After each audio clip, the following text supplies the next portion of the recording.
Bonjour, ça fait déjà 3 fois que j'enregistre cette intro, j'espère que cette fois-ci je vais y arriver. Bienvenue sur mon podcast créatif, moi c'est Anna. Vous pouvez me retrouver sur les réseaux sociaux sous le pseudo Enabis, principalement sur Instagram et Ravelry. Ouh.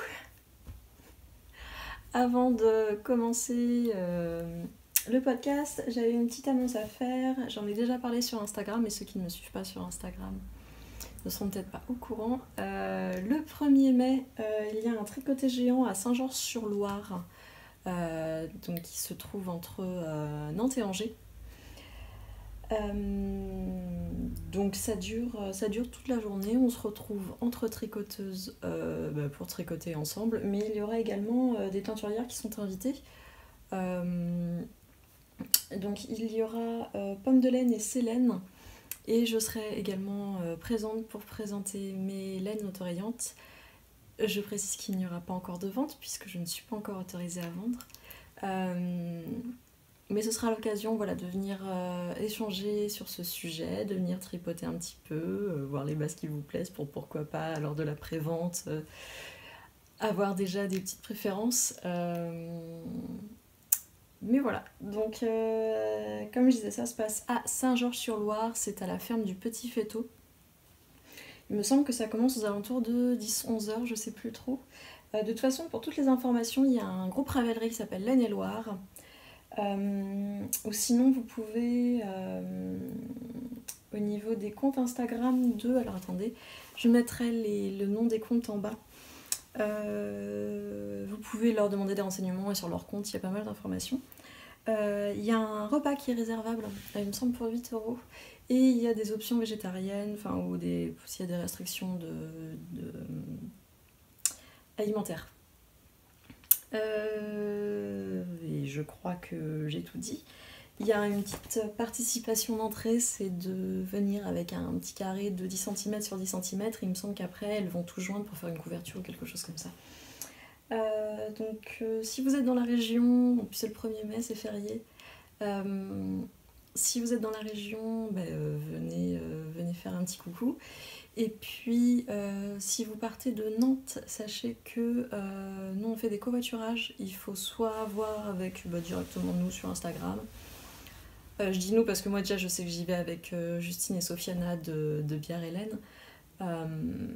Mais je sais que les filles du tricoté nantais également vont faire du covoiturage, et sur leur groupe Ravelry également il doit y avoir une section covoiturage pour venir jusque là-bas. Pour ce qui est du tricot, j'ai enfin un projet terminé. Je n'y croyais plus parce que ça a été une longue bataille, mais j'ai terminé. J'ai pas du tout fait l'intro du podcast, excusez-moi. Aujourd'hui, du coup, on va parler d'un projet fini. Il y aura 3 projets en cours, un futur projet, puis à la fin, je vais vous parler un petit peu de... Ce sera ce que j'appelle le blabla perso. Je vais vous parler de choses et d'autres en fin d'épisode. Donc, pour mon projet fini, enfin, le Gus de Julie Hoover, qui est un gilet qui se tricote normalement dans la loft de Woolfolk. Qui est une laine qui est semblable à la R de Drops, vous savez, ces trucs avec chaînettes, et puis ensuite il y a de la laine qui est soufflée à l'intérieur. Moi je l'ai tricoté dans la Gilliatt de Dererum Natura. Le coloris c'est le coloris cyprès qui est magnifique. C'est une commande, parce que sinon je crois que j'aurais complètement abandonné pour moi. Le problème en fait que j'ai eu, c'est pas tant le tricot en lui-même, c'est l'assemblage, puisque il se tricotait à plat, et que en fait les explications pour coudre, pour assembler en fait notamment les épaules et la manche, et les manches, n'étaient pas extrêmement claires à mon humble avis. Je m'y suis prise à 3 ou 4 fois pour refaire tout ça, parce qu'à chaque fois ça tombait bizarrement. Ce que je vais faire, c'est qu'en fait je vais directement le passer, et vous allez voir où est le problème. Alors il n'est pas encore bloqué, j'ai bloqué que les parties, que le dos et les deux devant. J'ai pas encore bloqué du coup les manches et le col.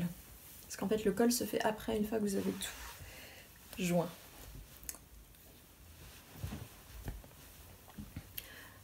Alors en fait, à force de regarder le modèle, j'ai compris un truc, c'est que les emmanchures sont censées se porter un petit peu basses comme ça. Et une fois qu'on fait ça, je trouve que ça règle quand même pas mal de problèmes, mais en fait mon encolure elle est toujours un petit peu loin, vous voyez là on voit bien que ça fait des plis bizarres. Là ça bouine comme dirait Justine un petit peu.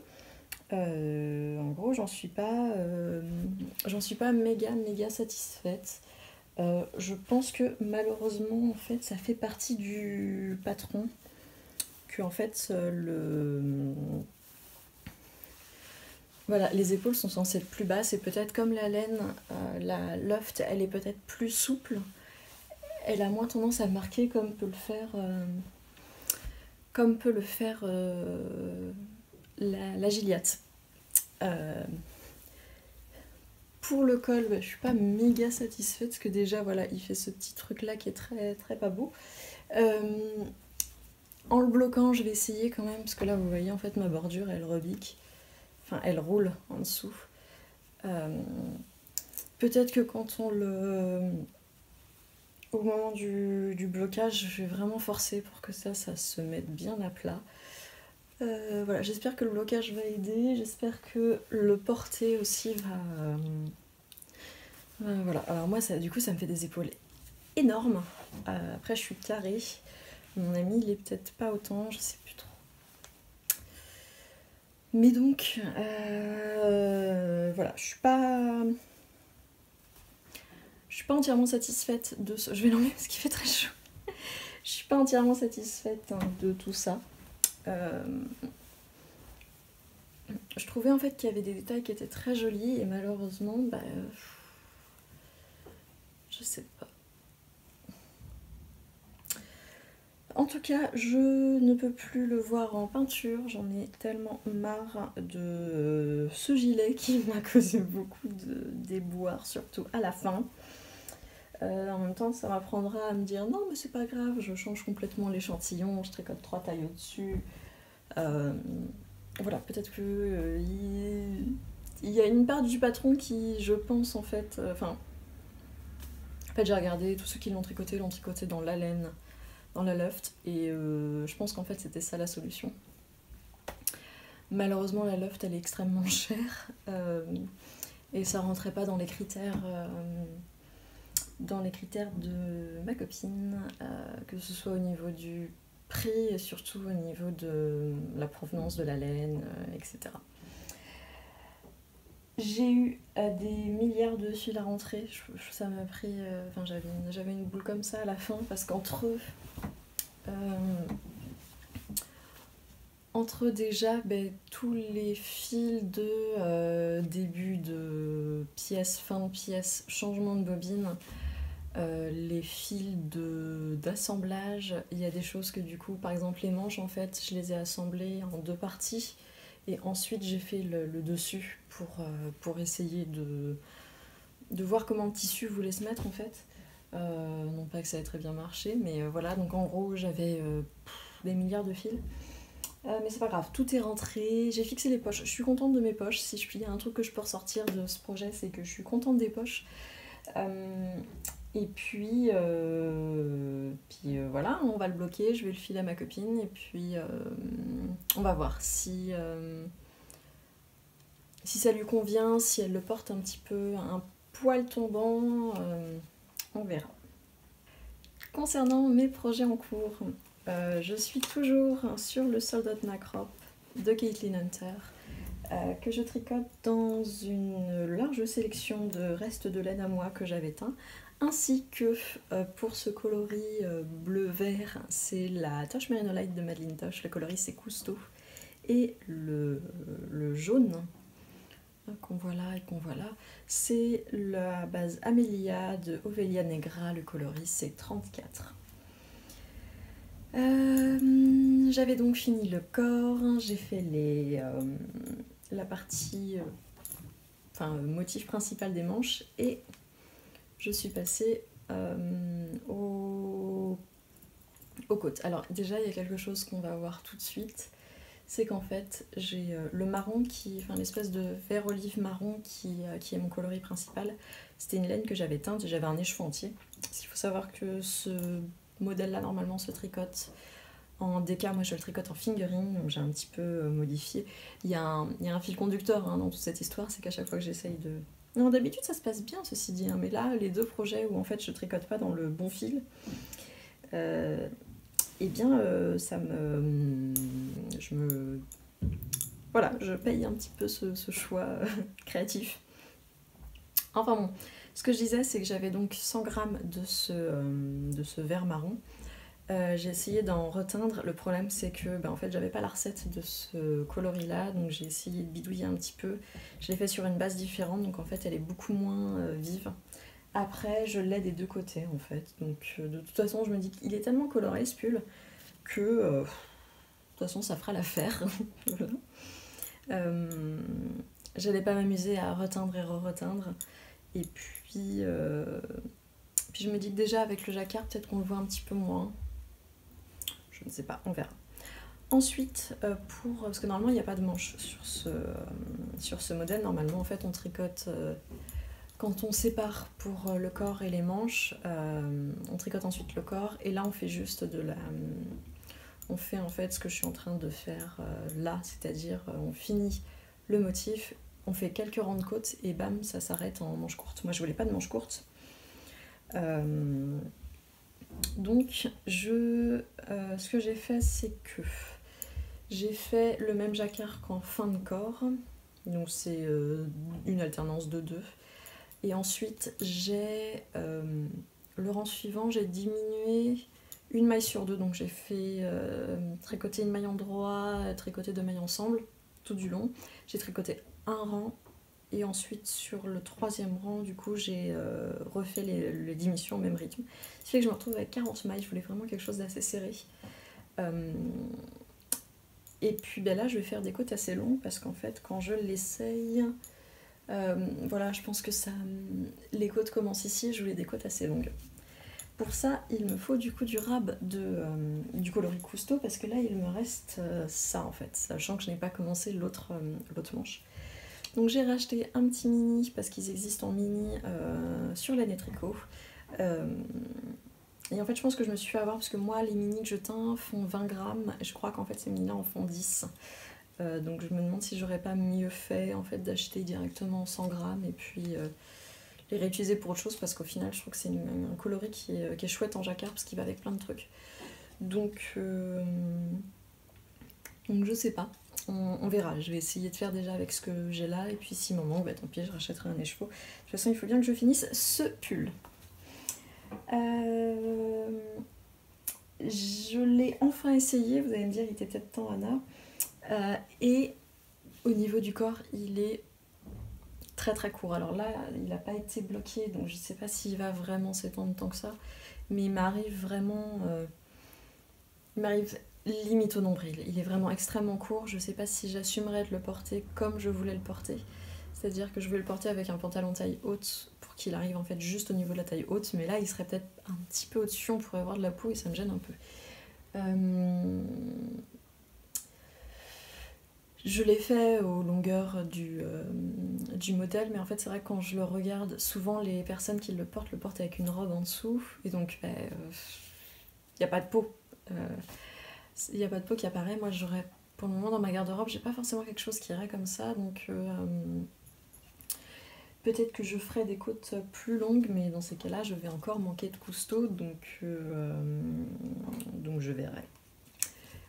On n'y est pas encore, parce que pour le moment, je suis encore sur les manches. Mais voilà, on en est. J'en ai eu très rapidement marre des manches, comme vous avez dû vous en rendre compte sur les derniers podcasts. Et en fait, je suis passée directement... Normalement, je les tricote en 3,75. Et en fait, au niveau des manches, j'ai switché sur mes 23 cm. Non, pas Aya des Chaigou d'ailleurs, je les ai pas là. Mais vous savez, ces petites aiguilles un petit peu coudées, comme ça, on tricote tout en circulaire. J'avais peur que ça fonctionne pas pour le jacquard. Et en fait, je suis super à l'aise. Je me demande si c'est pas le fait que comme pour le jacquard, au final, comme on a des doigts qui tiennent les fils, on a moins de doigts sur les aiguilles, normal. Et du coup, au final, ça se passe bien, il y a la place, parce que déjà, on gère nos fils avec les index. Donc, c'était une très bonne surprise, j'ai avancé vachement vite. Donc, je suis un petit peu moins... parce que c'est vrai qu'en fait, j'aime de plus en plus les pulls entièrement en jacquard, sauf que je m'étais dit, les manches, mon Dieu, c'est une horreur. Ben, en fait, ça me paraît de plus en plus jouable. Après, là, j'avais pas un motif qui était compliqué, donc c'était gérable, mais c'est une bonne surprise en tout cas. Je suis très pressée de le finir, hein, parce qu'à chaque fois que je le sors en compagnie, j'ai toujours des commentaires. J'étais en famille ce week-end, c'est vrai que je l'ai sorti un moment. Et c'est sûr qu'il laisse pas, ce pull ne laisse pas indifférent déjà au niveau des couleurs, hein, parce qu'il brûle un peu la rétine. Mais, euh, mais ouais, je l'aime fort fort fort. Une de mes belles-sœurs me disait que ça serait sympa à porter sur une petite robe avec un col un peu chemise qui dépasserait un peu et d'avoir une robe type un peu blanche quoi. C'est vrai qu'elle a raison, je me demande s'il existe des patrons pour ça en même temps. Vu mes compétences de couturière, c'est peut-être pas une bonne idée, mais, euh, mais voilà, je suis pressée, pressée, pressée. J'aurai 1 million de fils à rentrer. Si vous voulez voir mon envers. Mais en même temps, rentrer des fils dans le jacquard, je trouve ça moins chiant que de les rentrer dans du jersey tout simple. Euh, donc je devrais m'en sortir. J'espère que d'ici la semaine prochaine il sera terminé. J'ai vraiment, vraiment, vraiment envie de pouvoir le porter. En plus là c'est pile poil le moment parce qu'il fait... Bon là aujourd'hui il va faire très chaud, je crois qu'on nous a prévu 26 degrés pour aujourd'hui à Nantes. Mais c'est typiquement le pull, voilà, comme il est un petit peu court, on peut mettre pas grand chose en dessous, retrousser un peu les manches et puis hop, je le trouve assez mi-saison, dirais-je. Mais voilà, mon soldat de Naples. Ensuite, ma paire de chaussettes du moment, c'est une paire de chaussettes à la vanille. Ah bah tiens, je cherchais mes boucles d'oreilles. Rien à voir. Je disais donc chaussettes à la vanille, je les tricote dans la base Head Over Heels All Stars de Stylecraft, le coloris c'est Splash. Je les tricote pour ma nièce qui fait déjà du 39, qui grandit beaucoup trop vite. Que j'ai vu d'ailleurs ce week-end et j'ai tricoté sur ses chaussettes ce week-end et c'était marrant parce que directement elle m'a fait tricote des chaussettes, elles sont pour qui? Parce que je sais qu'en fait elle pique les chaussettes que j'ai fait à sa mère. Elle est vexée parce qu'elle a pas eu de chaussettes cette année. Et donc elle était là, tu tricotes pour qui? Elles sont pour moi. Ah ouais mais la couleur elle est trop belle. Donc je suis contente parce que je suis sûre qu'elles vont lui plaire. Au niveau de la deuxième paire, du coup, j'ai passé le talon. Hop là. J'ai passé le talon, maintenant il me reste plus qu'à tricoter en rond. Le tricot, zéro cerveau, il me reste plus que la tige, les côtes. Enfin, la tige elle est quand même assez longue, hein. Mais voilà, celles-ci sont bientôt finies. J'espère également que d'ici la semaine prochaine, je les aurai terminées. Comme ça, je pourrai lui envoyer. Et puis voilà. Et enfin, mon dernier projet, il s'agit d'un nouveau projet, un nouveau montage. C'est également une commande. Hop. Il s'agit d'un pull que vous avez déjà vu ici. Il s'agit du Winfell de Jennifer Sanias, que je tricote cette fois-ci dans Mélène à moi, que j'ai teinte. La personne qui me l'a commandé m'avait demandé même esprit que celui que j'avais déjà fait, mais dans quelque chose de super wash et dans des gris et non pas des bleus.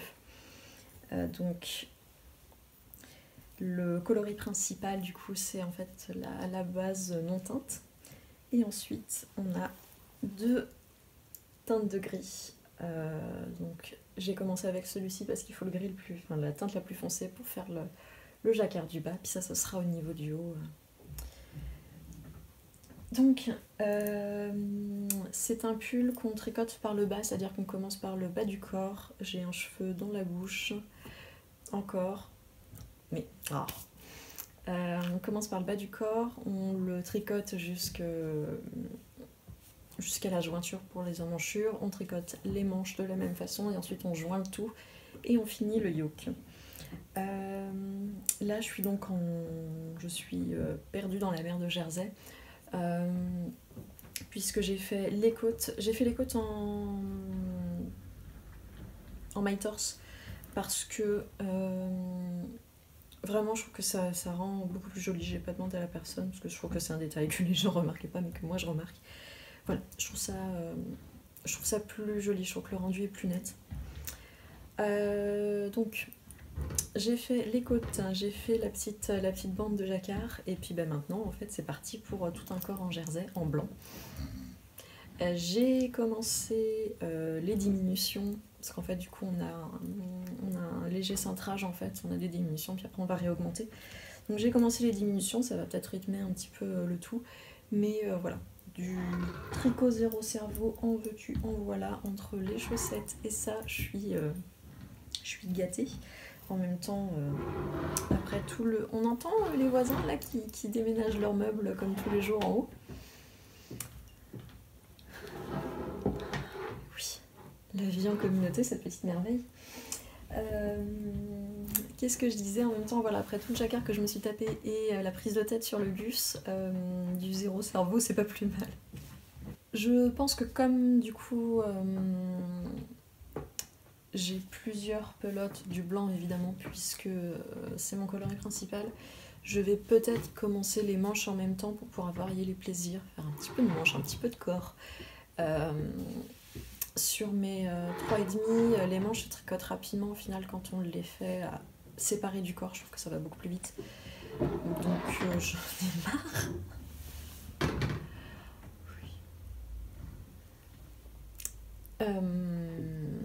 Qu'est-ce que je disais? J'en ai perdu le fil de ma pensée.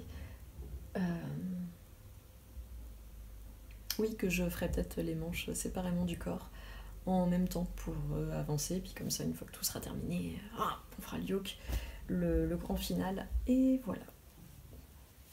J'ai un futur projet, j'en parlais déjà dans l'épisode précédent, mais cette fois-ci j'ai reçu la laine pour le futur projet. Alors, j'avais l'habitude de dire le mec de ma mère, c'est maintenant son mari, mais j'ai énormément de mal à l'appeler mon beau-père, parce que c'est encore très récent. Donc je vais continuer à dire le mec de ma mère. Le mec de ma mère m'a commandé un gros pull en jacquard, le Steinkrieger de Catherine Hammer. Et du coup, en fait, vu qu'on se voyait, il m'a directement fait le virement, donc j'ai directement acheté la laine. Et hier matin, je me suis dit, tiens, je vais commander maintenant la laine sur laine et tricot, comme ça ce sera fait. Et puis j'ai cette fois-ci demandé un emport en boutique parce que j'avais vu que Laine Tricot avait déménagé et que maintenant ils étaient près d'une ligne de bus, donc je pouvais y aller. C'est vrai que ça m'emmerdait toujours en fait de devoir passer par une livraison alors qu'ils sont juste à quelques kilomètres d'ici, mais comme j'ai pas de voiture, avant je pouvais pas y aller. Enfin, j'avais essayé d'y aller une fois et en fait il fallait que je prenne le tram-train. Enfin en gros j'en avais pour 1 heure de transport. Ça me coûtait plus cher du coup parce que le tram-train il faut un billet particulier, ça me coûtait plus cher en fait que de payer des frais de port. Donc j'avais abandonné l'idée, mais là maintenant, en fait en 20 minutes j'y suis. 20 minutes ça peut paraître beaucoup pour certains, mais c'est vrai que moi en fait j'ai le temps, donc je commande régulièrement chez elle, ça peut m'éviter de passer par des frais de port, des emballages, des machins. C'est pas plus mal. Et donc, la petite histoire, c'est que j'ai demandé l'emport à la boutique, et en fait, j'ai passé ma commande, je sais pas, il devait être 10h. Et à 11h, en fait, j'ai reçu un message qui me disait « Votre commande est prête, vous pouvez venir la chercher, mais attention, on est fermé le jeudi après-midi, et demain, vendredi, on sera fermé également. Et on ferme à midi le jeudi. » Donc en gros, j'avais 1 heure pour y aller. Directement, j'ai pris mes affaires et je suis partie. Et ce qui fait qu'en fait, en 2 heures, j'étais passée du stade commande au stade je possède la laine. Et donc la laine, c'est la laine du modèle. C'est la Halafoss Lopi de Istex Lopi, je sais jamais, ou Lopi, qui est donc une laine en bulky. En fait, elle fait 100 mètres pour 100 grammes. Alors, encore une fois, la Lopi, c'est une laine très particulière, mais extrêmement chaude, qui tient pour toute la vie, hein, je pense. Une laine islandaise, donc, qui est encore une laine mèche, en fait. Elle ressemble beaucoup à la laine Lopi, sauf qu'elle est plus grosse, en fait. La laine Lopi, c'est de la worsted de mémoire, ou de la Aran, je sais plus. Et celle-ci, c'est de la Bulky. Et donc j'ai pris les coloris du modèle. Est-ce que je vais réussir à tous les tenir? Donc en fait, j'ai pas mal de pelotes de celui-ci, c'est le coloris principal. Et ensuite pour le jacquard, il y a pas mal de couleurs, mais des couleurs comme vous voyez qui sont qui se rapprochent beaucoup. C'est ce qui crée le relief en fait dans le motif. Et on a un accent beaucoup plus clair au départ. J'avais des doutes sur cette couleur-là. Très clairement, je me serais jamais tournée vers ça. Mais en fait, dans le modèle, ça rend super chouette. Donc voilà, j'ai la laine pour ça. Je vais pas le tricoter tout de suite puisque j'ai une commande entre les deux à faire, entre le Winfeld qui est là et le Steinkrieger, j'ai le Fadenfeather à faire. Mais ça devrait aller vite parce que je crois qu'il se tricote en 5 ou quelque chose comme ça. Même si moi il faudra peut-être que je change un petit peu des trucs parce que le patron en fait ne propose qu'une taille unique et j'ai peur d'être un poil juste en fait. Je veux un petit peu d'aisance positive dans ce pull là et voilà, il va falloir peut-être que je fasse des modifications, mais ça on verra en temps et en heure. Je vais pas faire l'échantillon tout de suite parce que ça sert à rien de me frustrer. J'ai la laine, je le ferai en temps et en heure. C'est tout pour le tricot cette semaine. C'est ça que j'ai un petit peu moins tricoté, j'étais beaucoup en famille, il y avait pas mal de préparatifs à faire. Cette semaine du coup j'ai été pas mal fatiguée. J'ai beaucoup dormi et assez peu tricoté. Je vous parlais en début d'épisode un peu de blabla perso. Demain, samedi, grande nouvelle, j'ai enfin un entretien à mon boulot pour savoir comment la suite va se passer en fait. Et donc à l'issue de cet entretien, j'espère que j'aurai plus d'informations pour savoir quand je vais pouvoir ouvrir la boutique. Donc j'imagine que ça va vous intéresser aussi. J'en saurai enfin plus, mais de toute façon ce sera pas avant un bon mois de toute façon. Mais les choses vont peut-être bouger. Donc je suis pressée, en même temps un petit peu nerveuse de voir comment ça va se passer demain. C'est tout pour moi pour cette semaine. J'espère que vous avez passé un bon moment. Je vous souhaite un bon week-end, une bonne semaine. Tricotez bien. Et puis je vous dis à l'épisode suivant. Bonjour, bienvenue sur mon podcast créatif. Moi, c'est Anna et vous pouvez me retrouver sur les réseaux sociaux sous le pseudo Instagram, principalement sur Instagram.